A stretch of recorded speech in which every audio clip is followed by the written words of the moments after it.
how's this for a setup? A feudal lord really hates old people, so he decides to ship off anyone over the age of 60 to an island where a giant ravenous bird devours them alive while they try and limp and stumble away. That's exactly what you get with Ubasuteyama, a bird that eats old people. Granny dumping taken to its extreme. So, that's how Ubasuteyama starts. You might think this would be a story of vengeance in which townsfolk rally against the evil lord and dismember him in righteous fury. But no, this is Japan 1925. Laws were firmly in place to keep delinquent and anti-establishment messages out of anime. Anime had to either teach lessons, disseminate propaganda, or both. So, the feudal lord of our tale instead learns a valuable lesson. He learns that old people know stuff. So it's probably better not to let a giant bird pick out and devour their still-beating hearts. So, how does the feudal lord come to learn his valuable lesson? Well, it just so happens that a nameless farmer has a mother that just turned 60. Being the hero of the story, the farmer does the most heroic thing he can think of and lies to his mother, saying that they're going to the mountain to get a good view of the moon. What the farmer is really planning on doing is humanely euthanizing his mother, leaving her on the mountain to starve and get eaten by wildlife. Which seems about as horrendous as being eaten by a bird, in my opinion. At least the bird seems to be quick about it. The son actually goes through with his horrible plan and abandons his mother on the mountainside to die. And then he heads home. The mother, for her part, is pretty hip to the idea of starving and boldly proclaims that she accepts her fate. However, upon returning home, the son is haunted by an image of wolves about to pounce on his feeble mother's body, and so he kinda has a change of heart. He returns and takes his mother back home, vowing never to leave her again. Instead of just telling her not to go outside the house, the son goes one rung further up the jerk ladder and digs a hole for his mother to live in. It's not very big, he warns her. Well, at least she presumably gets fed from time to time and has some fire to keep warm, so that's good anyway. About this time, an envoy from the neighboring kingdom of Shinano shows up on the feudal lord's doorstep.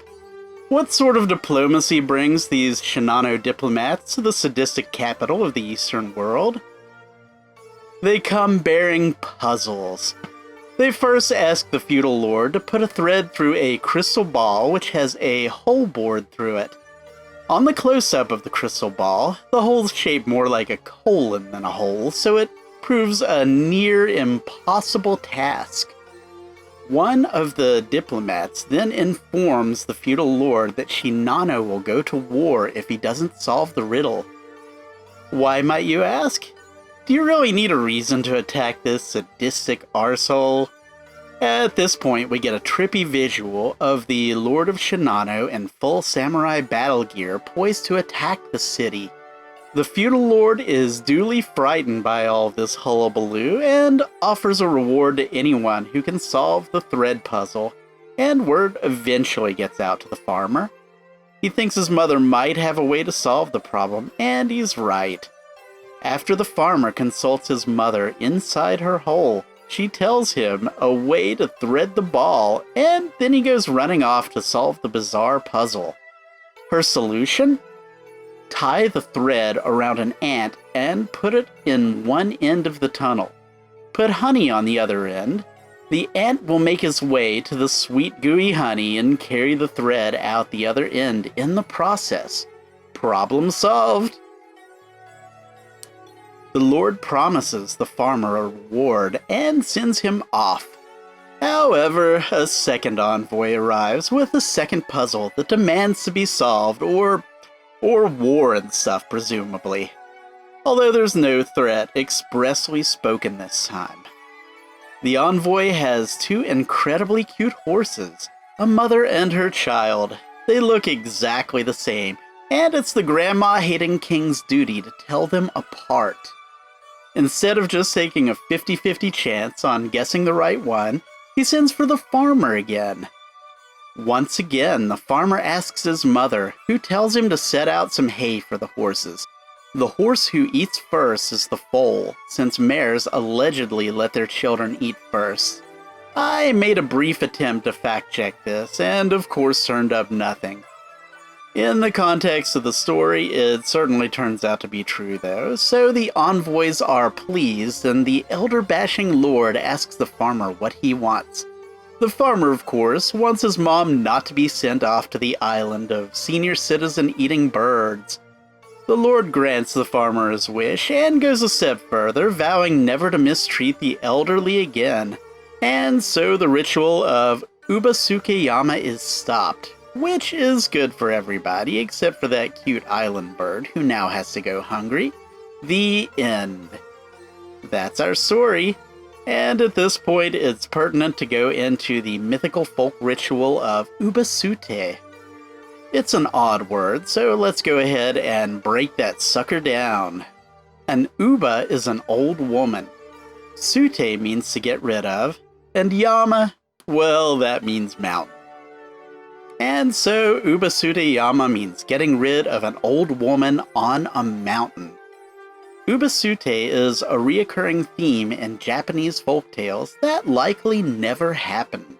After all, why would you want to dump your poor granny on a mountain somewhere? Well, as it turns out, the answer is very simple. Old people just don't work as hard as young people. And so lots of folks, at least in Eastern folktales, think that old people are useless layabouts for that very reason. Anything that's useless is trash, and we all know what happens to trash. Garbage day! Huh? No! Ubasuteyama was created by Yamamoto Sanae, who holds an undisputable spot in the history of anime. He worked as an animator at Saitaro Kitayama Animation Studios, one of the first animation studios in Japan. Sanae left soon after directing his first animation, The Rabbit and the Turtle, in 1924. He continued animating until he was eventually employed by Toei Doga as supervisor of animation back in 1957. Toei, of course, would later be known for such staples of anime as Sailor Moon, Dragon Ball Z, One Piece, and many, many others. Immediately after he was hired, Sanae began work as director of 1958's Magic Boy, Toei's second theatrical anime. Although it was the second anime released by Toei in Japan, it was the first anime film to be released in theaters in America in 1961. Yamamoto Sanae is thus responsible for the first anime feature seen in American theaters. As for Ubasuteyama, it sold rather well for the time. Sanae bragged that it sold 100 prints, which doesn't seem too much by today's standards, but it was more than enough to turn a profit back then, and to get the attention of the Ministry of Education, who commissioned Sanae for more work soon after. Apart from this anime, there are several versions of the Ubasuteyama myth that have come down to us, and they generally involve a farmer saving his mother by solving 3 puzzles with moon logic like the kind seen here. What is moon logic, you might ask? Well, moon logic is a kind of logic that used to dominate video games. So, an enemy is suddenly coming toward you. What are you gonna do? You're gonna jump up and bash your head into an invisible block, eat the flower that pops out of it, and shoot a fireball at that bugger and burn it alive. Now that's a problem solved by moon logic. Want to thread a string through a hole? Well, get some honey and an ant and, well, you get the picture. Sanae set up his version of Ubasuteyama to put this fun moon logic on center stage. The anime Ubasuteyama was officially intended to teach a lesson, since that was one of the few ways to guarantee it wouldn't be rejected by a special board of cinema officials. These officials had the job of looking for unseemly messages in anime that might corrupt the morals of children. If they condemned your animation, it would never play in a Japanese theater. All of the time and expenses poured into creating the animation would be lost. But here you can see how the animation studios got around these morality codes. If you put out an animation with an obvious lesson like "don't kill your grandmother," you have free reign to craft that message in whatever way you want.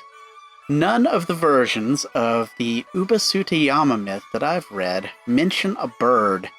That was one of Sanae's creative flares. Does showing the bird eat a defenseless elderly person add anything to the moral? If anything, it subtracts from it and makes the feudal lord seem an irredeemable character who should be disposed of, or worse. The way the elderly are portrayed, being herded off into the sailboat with the ropes around their necks, is a grim manifestation of the growing war culture in Japan. It would look atrociously familiar if the soldier herding them had a gun. Also, it would be easy to imagine a soldier from any of Japan's growing list of enemies in the place of that soldier, force-marching the elderly folks onto the boat. Does this graphic depiction help or hurt the underlying message of treating the elderly with respect? Well, it confuses it really. On the one hand, the audience does really feel for the elderly due to how pitifully they're portrayed. When the bird eats the old man, even though the mutilation happens off-screen, it has a terribly visceral feel to it. When the camera cuts back to the bird, you see it finishing up its meal. It left nothing of the miserable old man except for his coat. In a way that's worse because it forces you to imagine what it must have looked like. Yes, that kind of imagery backs up the message of being kind to the elderly, but it really makes the lesson that the feudal lord learns in the end seem like a slap on the wrist. The viewer has only seen one old man die, but the implication is that this has been going on for years, so the lord is responsible for countless deaths of innocent, cute old geezers. What's his comeuppance? Well, he learns the valuable lesson and ends his nasty habit of slaughtering the elderly. Then, he presumably goes off and has some tea and continues to enjoy his privileged life, which continues unaffected otherwise. Ubasuteyama is an animation made to tell a moral that in truth is uninterested in telling it. What does Ubasuteyama do instead? Well, it tells an interesting story. It shows us some really cute horses. It paints vivid backdrops. And most importantly, it entertains. And that's a powerful theme in Japanese animation before the fateful bombing of Hiroshima and Nagasaki in 1945. Underneath the stifling environment of regulations and propaganda that early Japanese animators eked out a living in, the will to entertain never flagged. Well, thanks. That's it for this episode of Sumerian Otaku. Don't forget to like and subscribe and do all that stuff that everybody asks you to do. Why do they ask it? Because it really does help your channel. And mine's a tiny channel at the moment, so I would appreciate it. Well, see you next time.